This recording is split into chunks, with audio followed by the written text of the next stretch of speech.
policy discussion lately in regards to abuse and neglect has been focused on what should be done after it happens. And, I'll say this, and we have said it over and over again, abuse and neglect can never be tolerated. It must be taken out of the system and there must be consequences when it occurs. However, what I would like to do is focus attention on prevention. And it's one of the things that we're really a policy initiative that we're focusing on here at NJACP. Really protecting individuals before they are harmed, preventing it from happening. And one of the ways to do that is to ensure that bad actors are not being passed from agency to agency to agency. And so right now in New Jersey, there's a central registry, which if a staff member does something egregious, and it takes some time to get onto the central registry, that is the no, you cannot hire from the central registry. But the truth is, something can happen at an agency where an individual is let go, and then they pop up in another agency. What we'd like to see is protection for the provider to share with the person that's hiring that individual, to share exactly what happened.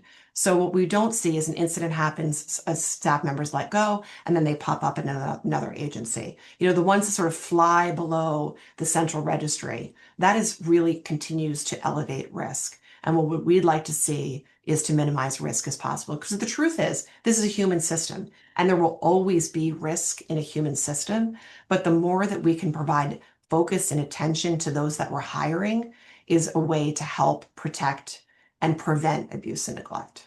I'm a mom myself. There is nothing more important to me than the health and safety of my 3 children. And so when I sit in this role and I try to think about what it feels like to be in a position of a parent, at some point, another organization really will be taking care of my child. That is an incredibly vulnerable position that parent or guardian or sibling has for their loved one. So, I would say is when I go around the state and I'm meeting with providers, health and safety is front and center, but we need to continue to move the needle in prevention. And the Safer in Hiring Act is one way that we can provide parents and guardians, but really individuals, with the assurance that those that are going to be caring for them have been fully vetted, that aren't someone that had done something bad at another agency or 2 agencies before, that they are ready and qualified and ready to do the job, and are of the mindset to do the job in a professional and caring manner, because not everybody is meant for this work. It is hard work, but it really is someone has to be that's driven by wanting to care for someone. And as a parent, I would want that for my child. So that's why it's so important that we move on the Hiring Safety Act in the first part of the next legislative session.